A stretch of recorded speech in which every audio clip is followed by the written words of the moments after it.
welcome Gen readers. So I'm Anshul, and I have with me Soham here. So we have started this new podcast, and we will be just jamming on public policy. We are two public policy wonks. So I want to start the first episode with a story. So in the early 2000s, the video games and the movies were releasing in high definition. There was movies were, and especially video games were coming with high definition content, which means that the good old compact discs, they could not store large data, which was required for HD content. So the optical discs emerged as a new medium of storing the content, HD content, because they had higher capacity. Now, whenever a new technology, whether it's hardware or software, comes out, the first thing, and when it actually becomes consumerized, when it comes to the consumer world, the first problem they face is of standardization. So, for example, those who write the data on the disk and those who are supposed to read the data on the disk, they have to agree on a standard that in what format the data was written, and they will read in the same format. Otherwise, somebody who's written a data on the optical disc, it will probably not play on some of the other players, right? So Sony disc will not play in a Toshiba player. Those are the problems. So that's why standardization is a common problem. And in 2000, whenever a new technology comes up, a lot of standards float.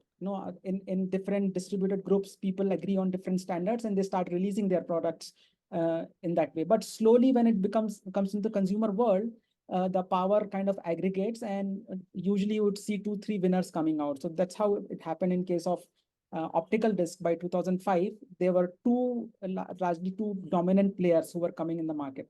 And one was the Blu-ray disc, which was led by Sony, and another one was HD DVD camp, which was led by Toshiba. And both these standards had a lot of differences. So they were essentially incompatible with each other. So a Sony disc would not run in a Toshiba player, and that's how it was. And which means that there was a fierce competition. Everybody wanted people to adopt their standards because that's how their business depended on it. And when this competition starts, just like in a free market, both of them started rapidly iterating and improving their technology. So within a few years, there were massive improvements in terms of storage capacity, in terms of data transfer rate, and very quickly the storage capacity increased from 25 to 50 GB for both the standards. So they were improving very rapidly. And when you talk about competition in a consumer space, it is not always a function of which is a better technology. It's not just a battle of the technology. Economics plays an important role. So for the economics to be viable, these Sony and Toshiba, they had to gather support of other big industry players, right? So whichever that industry sides with whichever player, usually that standard will, irrespective of the fact who is technologically more superior, right? So economics plays a role. And what happened was the movie studios also, so they started lobbying movie studios and electronics makers. These were some big kind of two broad industries who are driving the innovation in the space of optical discs. So Sony and Toshiba, they started rapidly gaining an edge. So what happened was both Sony and Toshiba camps, they iterated rapidly, and so Blu-ray won the support of Microsoft. Toshiba kind of collaborated with Blu-ray won the support of Sun Microsystem, and Toshiba started collaborating with Microsoft. And there were big studios like Universal Studio, Paramount Pictures, Warner Brothers. They were with Toshiba. And then Walt Disney and 20th Century Fox and Sony Pictures, they sided with Blu-ray. But what happened was Sony was also in another very interesting space called video gaming, right? And video gaming was a big industry. And Sony PlayStation was a rage in early 2000s. And they had a big market. And they started releasing their games on Blu-ray discs. And so basically they captured that market. But in response, Toshiba kind of slashed their price of their HD DVD players by almost 50%. So that's their strategy of. So you see that what's happening is their economics is playing a large role. Then Sony responded by cutting the price of its gaming console. And it is said that at one point, Sony, the aggregate cost of cutting the cost of gaming console was almost $3 billion for Sony. But they were willing to do that kind of, for them, it was like an investment. And ultimately, Blu-ray emerged as a winner in 2008, and Toshiba kind of lost that war. But what happened was the years of intense competition between rival formats, it resulted in a technological leaps in the, high capacity optical media. Um, uh, and and you would see the same thing had happened few decades before in case of, analog videotapes. And in that case also, it was a battle between VHS and the Betamax. And in that case, Sony was also involved. Sony was promoting Betamax, but ultimately VHS won. So that, the whole idea behind the story is what this is a strong evidence of that these standards. So if you think from an engineer's perspective, right, it is very frustrating when they have to continuously innovate and change their systems for different standards. They have to make it compatible with different standards. One day, one standard is more popular, so they have to build their systems according to that. And after some time, some other new standard comes in. So an engineering intuition and engineering mindset says that, give me a standard and I'll build accordingly. And that's how most lay people will also want to think about it. But as you have seen, it's not always a function of technology.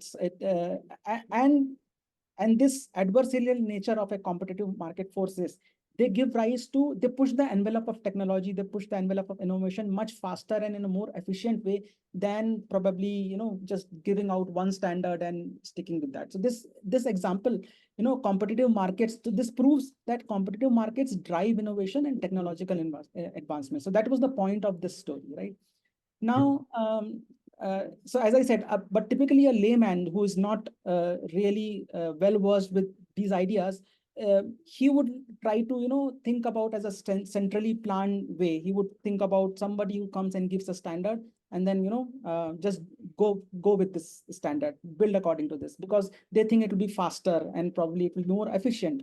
But then actually an engineer thinks that standards wars are wasteful, but they are not, Now, from this, I want to allude to the idea that when you come to the world of public policy, a similar thinking transpires in the space of public policy, where people, they want, a layman would like to reason that, any problem, any hard problem, like a standards problem, setting a standards in any technology advancements, they would say, somebody like a state or a government, they should pitch in and they should set the standards, and then everybody should follow through that so that we can rapidly move ahead. But it is not so easy. In fact, the moment you go into the second order consequences of it, for example, if let's say government were to decide standards, who will actually implement those standards? And when you say implement, or who will actually decide those standards? So typically a government will set up a committee, an expert committee of people who are maybe from technology. If we'll ask them to, come up with a list of standards, but those people who are involved in the deciding the standards, they are not free market agents. They are not capitalistic firms. They don't have direct incentives attached to their actions. So you can never trust them that they will come up with something which is commercially viable and best for the whole society. And of course, then we have associated problem with that, since their incentives are not aligned. The second problem is their intellectual capacity is also questionable. Also because they are not just thinking, so their thinking is not driven by incentives, and also because their incentives are not aligned, they are not incentivized, or they are enough to put all their intellectual capacity and think about from all perspectives. And they cannot, even if they cannot, because the whole idea of free market forces is a distributed way of solving problems, which is not happening here, right? So so maybe Soham, would like to chip in your thoughts on this? So specifically in Indian case, we have a massive problem in the terms of the citizens' aspiration to pass on the buck to the government to regulate, the government's extreme sensitivity to public criticism when it asks to do something and it doesn't do it. The idea is that in India, we are very much trigger happy in asking the government to do something. And the government itself is very sensitive to public criticism and steps in. But then comes the bigger question of how the details is sorted out, right? So the idea is that we generally do not have the understanding about how the different technology standards will actually fare against each other. So we do not really have that depth of intellectual capacity to go through the nitty-gritty details of the technology and sort it out for ourselves. That's one thing. The second thing is this, that specifically, we do not really have a very good grounding in Indian society. We do not really have a very good grounding in the liberal arts and the education kind of education. So as a result, what really happens is we do not understand and evaluate technologies from the perspective of the human dimension economic effects. So the point is not as much as should government do it or not? The question is, we do not quite think if government can do it or not. In fact, we do see time and again that even developed countries' governments are not really that well equipped to set the standards themselves. So we have seen that thing play out when government-sponsored government-sponsored solution towards the model of internet was actually sidelined by the organically decided, self-organizing kind of a self-decided standard of the current day internet. So the idea is this thing that governments usually are not that good at understanding how the technology wars or the standard wars will play out.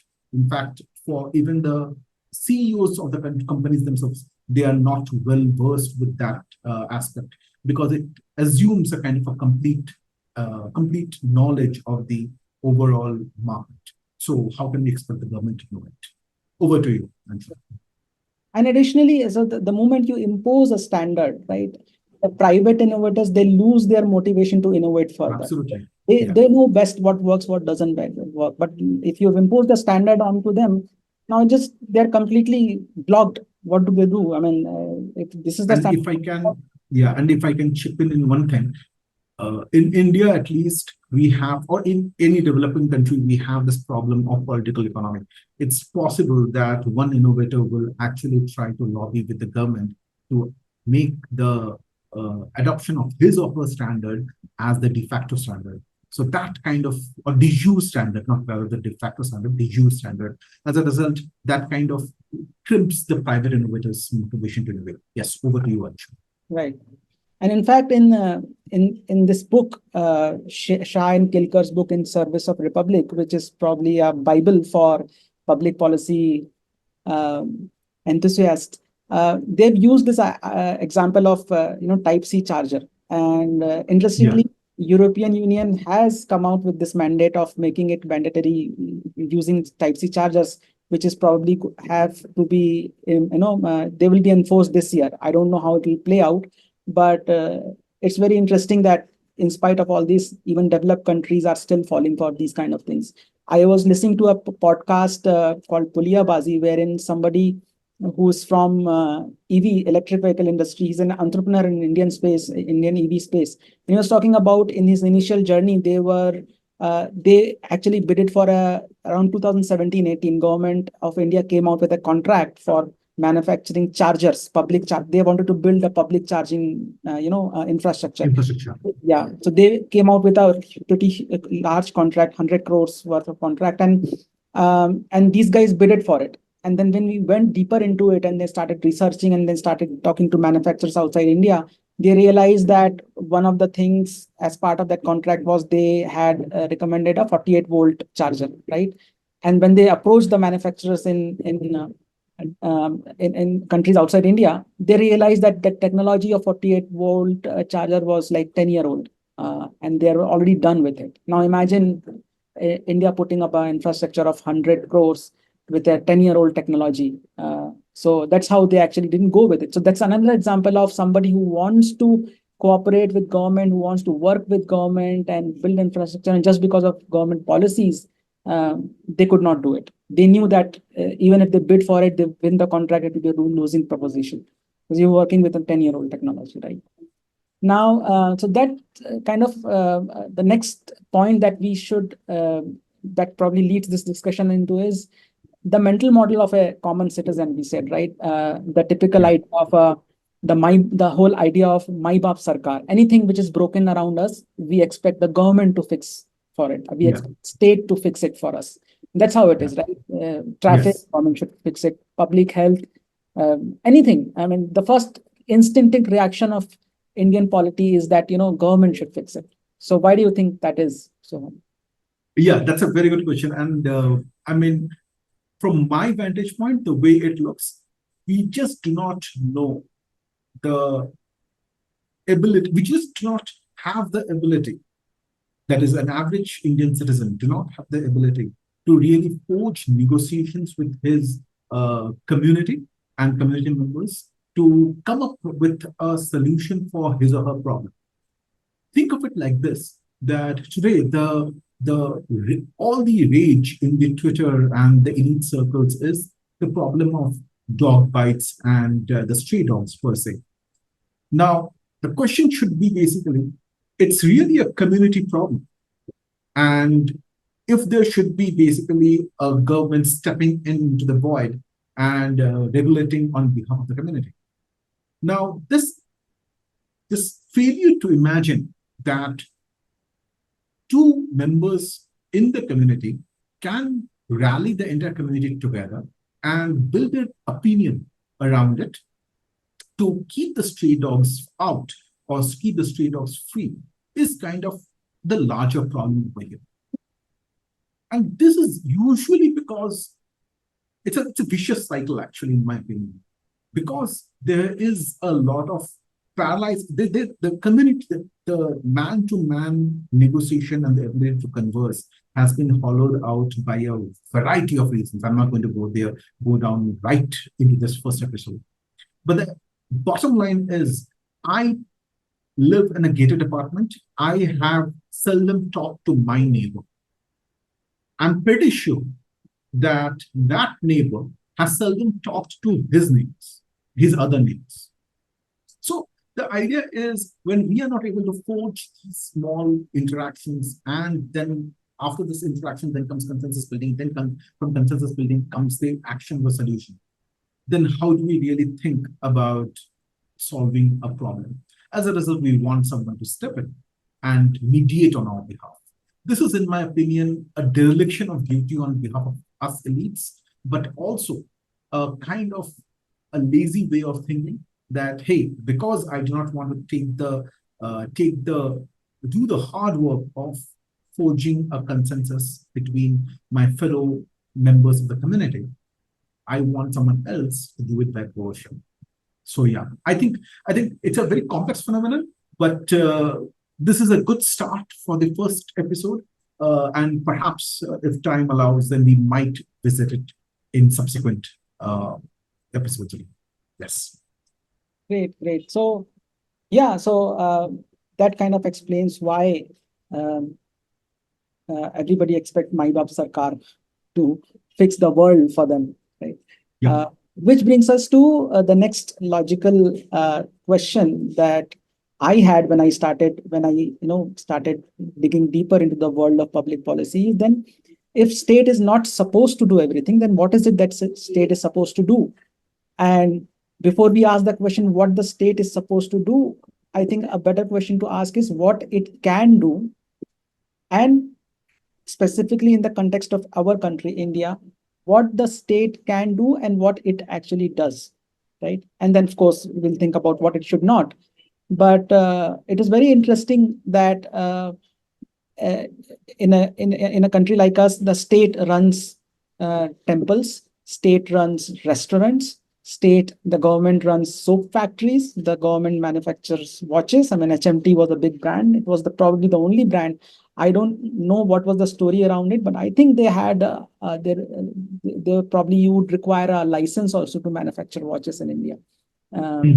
Those times, because everybody was wearing HMT watches. So I'm assuming because importing watches from abroad was costing valuable for us. So we wanted to say that we'll be doing our own import substitution. But yes, over to you.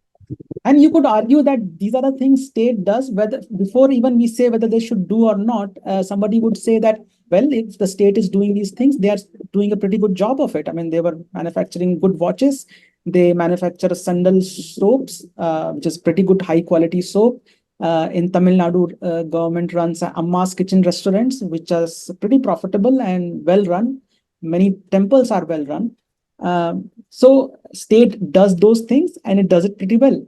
So, but there are other things which the state does and it does pretty horrible job of it. For example, airlines, Air India, finally now it is sold to Tata, and I'm sure there are stories about Tata, the Air India becoming better within a very short period of time. And then there are things that the state should do, but it doesn't, or it Yeah. doesn't do very well. For example, public health, law and order in our country. And of course, there are things that state should do, and it's doing pretty well. For example, defense, right? So defense is something you would not expect private players to get into. So these are some of the things from Indian context, right? And now, thinking about these examples, the next logical question would be: is there a toolkit or a framework to think about these questions of what the state should do and what the state should not do? But I think before we go into that framework, I think we have to talk about the fundamental ideas about what a state fundamentally is and how it relates to the idea of individual freedom. The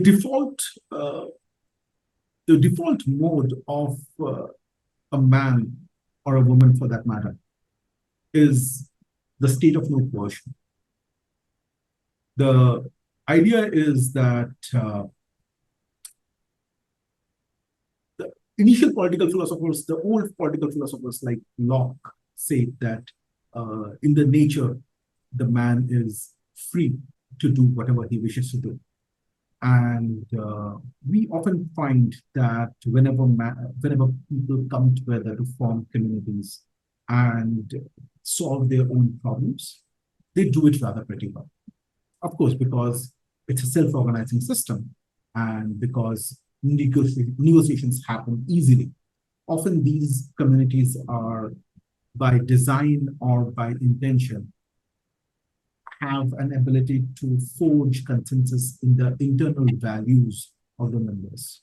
As a result, there is very little information asymmetry in terms of whether the other person, my counterpart in the negotiation, has a different mental worldview than I have.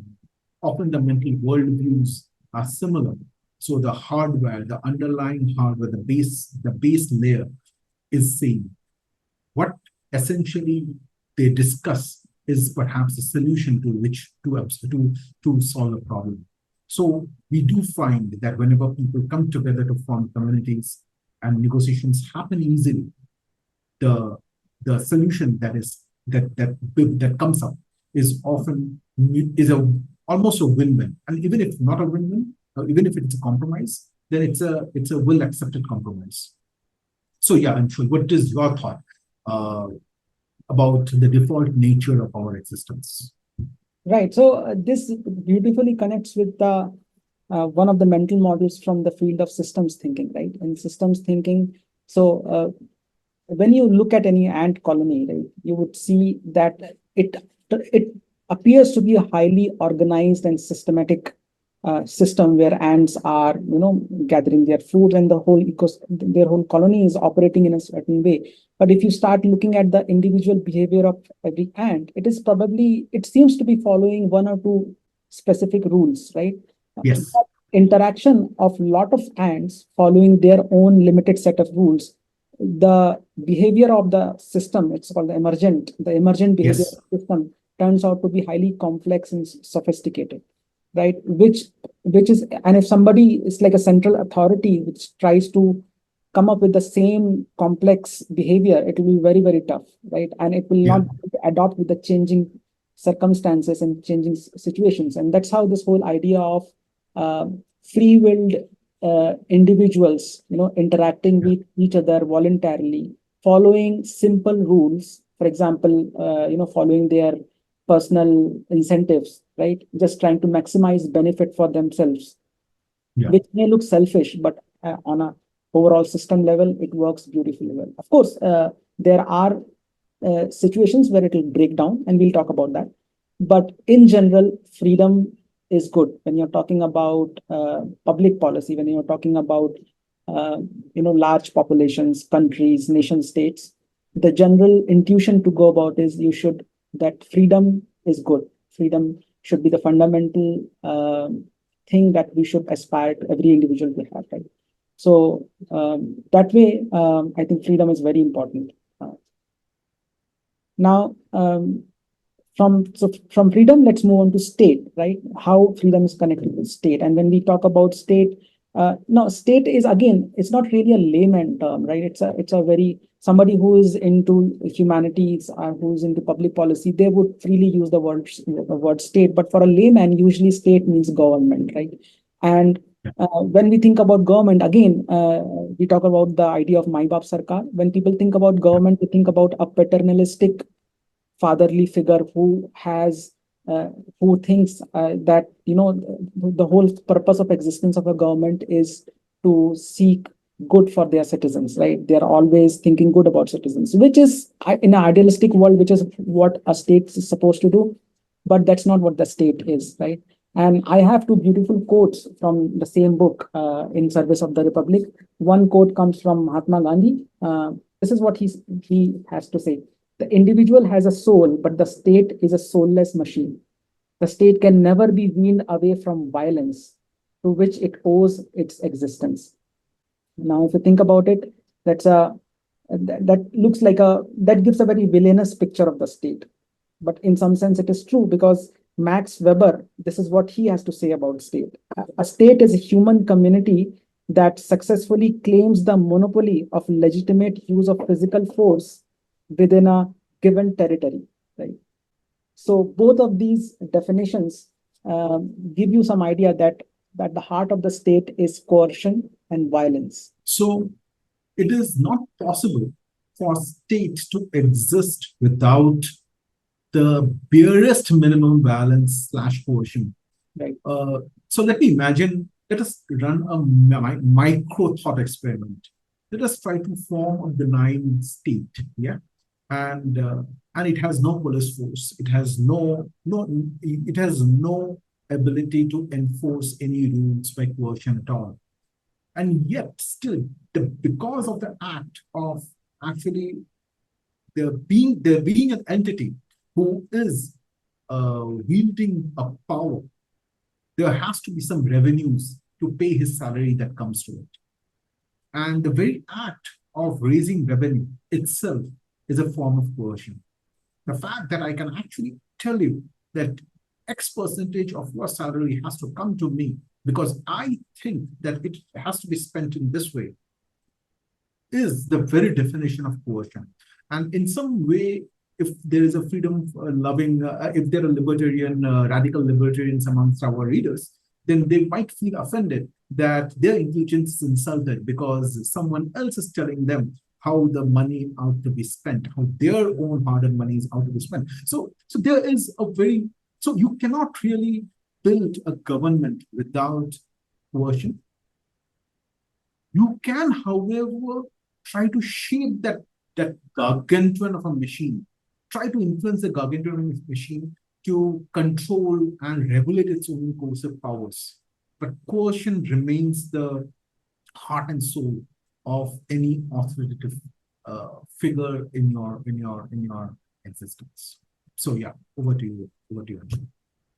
So now if we combine these two ideas, right? First thing we said that individual freedom is important. For a society to flourish, we should allow individual people to interact and engage in a voluntary exchange. But at the same time, we need the state. And why do we need the state? Is basically to take care of the situations where individual freedom creates problems. For example, this whole idea of Matsnyaya, right? So the reason state exists is because we don't want the Matsnyaya to prevail. And what is Matsnyaya? Matsnyaya is the law of the jungle, right? In jungle, the powerful prevails, right? So the weak, they will always be exploited by the powerful. But in a community of humans, we don't want that to happen, right? So if you just leave everyone to freely interact with each other over a period of time, you will see that Matsnyaya starts prevailing, and we want to stop that. That's why state is required. So that's how this connection between a freedom and a state comes into picture.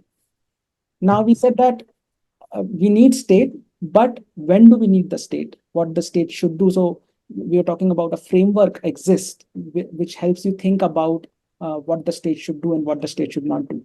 And again, in this whole knowledge body of public policy, gives us that framework, and it's called market failure, right? So when you allow free market agents to interact with each other, they'll be very efficient, but there will be certain situations where it will fail to produce results which are socially optimal. And then those situations are called market failure. It's category of problems, right? So maybe we could talk about that. So I think the market failure is perhaps the only place where the government can come in and try to solve the problem, because the private negotiations, the heart and soul of problem solving in a community, fails. And it can fail for many reasons. For example, market power.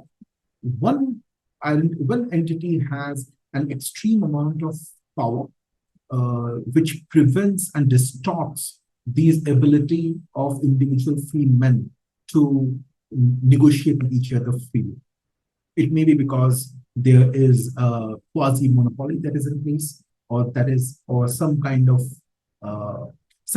an ability to prevent the free men and women to make those choices, they exercise those choices freely. So market power is one of them. There are other types of market failure as well. Anshu, what about the next one? What do you think are other forms of market failure? So the second one, which it's there, is called asymmetric information, right? So asymmetric information, for example, in a let's talk about the business of medicine, right? When you go to a medical shop to buy a medicine, right? How do you ensure that the medicine that you're buying, it's actually not a duplicate, or about how its quality is, right? You just believe that manufacturer, right? And so in these cases where the information, there is a gap in information between a consumer and a producer, right? You need markets to intervene. You need the state to intervene and come up with certain regulations and have certain rules and policies around which you can reduce this asymmetric information gap. Next one is externality. So there are two types of by definition, externality is when two parties are interacting with each other. They are transacting with each other. The cost of this transaction is, whether it's a positive or negative, is imposed on a third party which is not directly involved in this transaction. And a very simple example is, which most people are aware of, it is pollution, right? The industries, when they produce their goods, they are polluting the environment, right? And that cost of polluting the environment is not internalized by neither the consumer nor the producer, right? But ultimately, over a period of time, you get bad quality air, maybe you have sound pollution. That's called negative externality. And similarly, there are positive externalities also. But in case of negative externality, the government has to intervene. And so carbon tax is a very good example, the way you try to, quantify this cost of this externality and allow the market participants to somehow take care of or internalize this cost, right? So we're talking about when is it right for a government to step in and influence individual actions. So in the context of externalities, the idea is that my action may have some effect on another individual or a group of individuals, even though they may not have asked for it. It can be positive or negative. Now, the role of government in those cases is basically to ensure that those actions which create positive externalities is encouraged, and those which do not create positive externalities or create negative externalities are discouraged. So for that matter, so when someone comes in and says that there will be a pollution tax on an especially polluting industry, what the state is trying to do is reduce or discourage the activities that create negative externalities. Vis-a-vis, someone is doing high-tech R&D research. The effect of the R&D research has an overall positive effect on the overall society and the society's knowledge base and the solutions that it can create for itself to solve the problems. And of course, technology, etc., etc. So the government may come in and say that we want to subsidize R&D research. Now, both of them are individual actions, individual choices. Me deciding to choose R&D or not, R&D, me choosing to become a scientist or not, is completely my own decision. However, government can just lower the costs involved in it a bit. Of course, there is a portion involved again, because when government is trying to reduce the costs, it implies government is trying to subsidize something. And when government is trying to subsidize something, that means it has to kind of raise an extra tax. So there is a kind of a portion over there as well. But the idea is coercive actions to encourage positive externalities and discourage negative externalities is what Shah and Kelkar feel that is a legitimate use of state power. Yes, Anshul. And what about public goods? So public goods is a very interesting idea in themselves. So before I explain what is public goods, let me kind of try to bring out the case of street lights. Yeah. So the street lights, if I install a street light over there or in a dark alley, a pedestrian or a motorist who has not paid for that street light can still enjoy the safety and the light and the increase in the well-being by having that street light over. There is no way to really delineate a person who has paid for that street light and a person who has not paid for that street light. In essence, what really happens is that you would rather have people not paying for that street light because there is no cost associated with not paying it, because I can still enjoy the light from the street light. In these cases, what really happens is you get a free rider problem.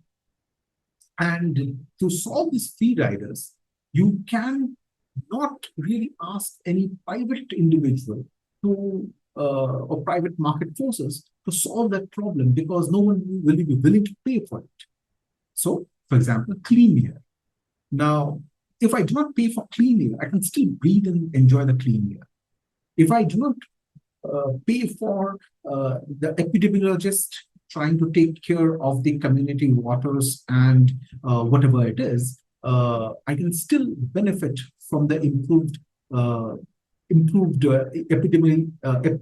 epidemic resilience that the community enjoys. So how will you ensure that the market forces solve this problem where the marginal cost, or let me put it like this, where there is a huge amount of free rider problem? So it's better to actually have the government solve these things, have the government install the street lights, have the government invest in public health, have the government invest in building clean air infrastructure, so that everyone benefits, and everyone benefits without impacting someone else. And you cannot even exclude someone from not enjoying it. So better law and order. I cannot exclude a poor man from enjoying the fruits of that better law and order. I cannot stop a newborn baby who has not even paid for anything from breathing that clean air. And I cannot force, or I cannot exclude someone who has not paid for that street light from enjoying the benefits of the street light. So these are the public goods. And this is where government coercion, government stepping in to solve a problem is okay. Because if government didn't do it, then even the private market forces will not step into the void and solve the problem. Because what is the incentive? No one will be paying for it. So why should I pay for it? So yeah. Great. So that reminds me of, again, a recent episode of Puliyabazi, which again, for our readers and listeners, Puliyabazi is a great podcast by Takshashila Institute. It's in Hindi, but they have great content and great insights on public policy, specifically Indian context, right? So in the recent episode, they were talking about how a visit to the Singapore, uh, they um, they saw that the street lights were on throughout the night. So the public parks in the Singapore are open 24 hours and the street lights are on. So the first, intuitively, you would think that it's a wastage of resources, right? It's a wastage of power. But then the second order consequence of that is when in the night also all the street lights and all the public park lights are on, it creates a sense of safety, right? And that sense of safety itself is a huge public good, right? So that's how, but if let's say the park was being operated by a private entity, probably they would try to say. Indeed. Another related incident in Bangalore, it seems they have built a new road from the city to the airport, and that road is very good. So they have put the street lights, but they switch it off in the night. And their reason is that the road is so good, people drive fast on it. So we don't want people to drive fast on it. So we switch off the light so that people don't drive on it. Especially at night. So that's what happens, right? So those are the funny stories about the state. And so the framework says that there are 4 market failure situations: public goods, externalities, asymmetric information, and market power. So this is a great framework to think about any public policy problem and to think about what the state should do and the state should not do. So if you heard about this framework, now you lose your right to say the state should do or government should do or the Mai Baap Sarkar. At least when I saw this for the first time, I was blown away. I never imagined that there is actually such a structured and well thought out framework to think about what the government should do and the government should not do. It was a brilliant. It was like a totally new world for me. Right. Anshul, so yeah, so if I may add one last line, so I would suggest everyone to read this book, Shah and Kielker, because it kind of brings the entire edifice of public policy, both in the Indian context and in a general developmental economics context, from the ground up, from the first principles up.